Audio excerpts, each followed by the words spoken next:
साथियों, एक बहन का समर्पण अपने भाई के प्रति, एक माँ और बाप का उनकी भावनाओं के साथ में समर्पण, जो उनकी भावना थी भाई वीरेंद्र जी की शिक्षा के क्षेत्र में, उसी को ध्यान में रखते हुए उन्होंने आम जन के लिए, 36 कौम के लिए इस धाम का निर्माण किया और ये जनता का बड़ा जन सैलाब देखने में मिल रहा है।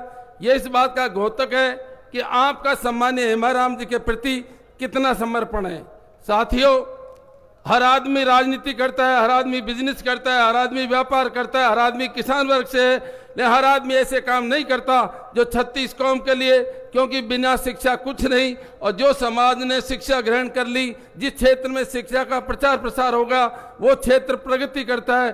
और दूसरा, साथ साथ में जब शिक्षा का प्रसार होता है तो लोगों के अंदर अन्य प्रकार की भावना में भी दिमाग का विकास होता है, तो लोग अपना अधिकारी के प्रति सजग होते हैं। साथियों, मेरा आपसे निवेदन है, जैसा भाई हरीश जी बता रहे थे, जो आपके बाड़मेर क्षेत्र की भावना है वही हमारे पूरी राजस्थान की भावना है, वही पूरे पश्चिम सबकी भावना है कि हम सबकी राजनीति में हिस्सेदारी जरूर होनी चाहिए। और मैं समझता हूं कि जब राजनीति में हिस्सेदारी उन लोगों की अच्छी होगी जो किसान परिवारों के बारे में समझते हैं, जो गरीबों के बारे में समझते हैं, जो संघर्षशील होते हैं, तो मैं समझता हूं कि जब सरकार में उनकी अच्छी हिस्सेदारी होती है तो अच्छे फैसले भी जनता के प्रति होते हैं। साथियों, प्रदेश के अंदर हमारी सरकार है, आप सब समझते हो, डॉक्टर साहब ने भी पूरा विस्तृत रूप से बताया था, राजेंद्र जी ने, कि किस तरह से आपने संघर्ष किया।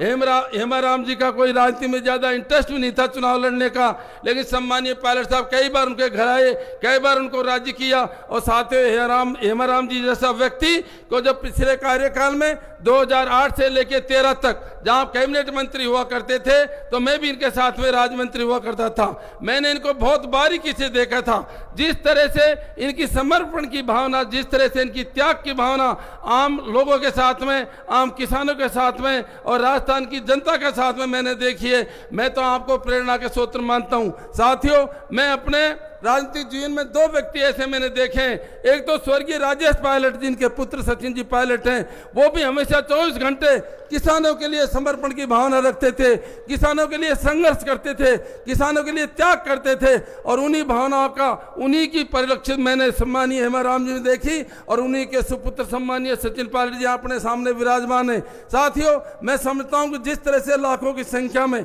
आप लोग यहाँ पधारे हो, जिस तरह से प्रोफेसर जो वीरेंद्र जी के जो शिक्षा के प्रति समर्पण था, उन भावनाओं को ध्यान में रखते हुए, और हरीश चौधरी जी ने इंगित भी किया है कि किस तरह से प्रदेश के अंदर, देश के अंदर जो जाति जनगणना है, बहुत से ऐसी डिमांड्स हैं, बहुत से आरक्षण की कमी खामियां हैं जिनका पूरा होना अति आवश्यक है। और वो कमी खामियां, वो जनगणनाएं, वो सारी व्यवस्थाएं तभी पूरी होंगी जब हम किसान के लोग, हम किसान परिवारों के लोग, हम गाँव के लोगों की सत्ता में पूरी भागीदारी होगी और सत्ता में हमारी अहम भूमिका निभाएंगे। मैं समझता हूं कि इस मौके पर हम सबको यहाँ पे ये चौधरी वीरेंद्र जी से और हेमाराम जी से जो नेता हैं, उनके जो मूल भावनाओं को समझते हुए निश्चित आने वाले टाइम में काम करेंगे। और निश्चित ही जो लाखों का जन सैलाब है, मैं समझता हूं कि हमारे प्रदेश स्तर पे और दिल्ली स्तर पे भी लोगों को निश्चित संदेश जाएगा।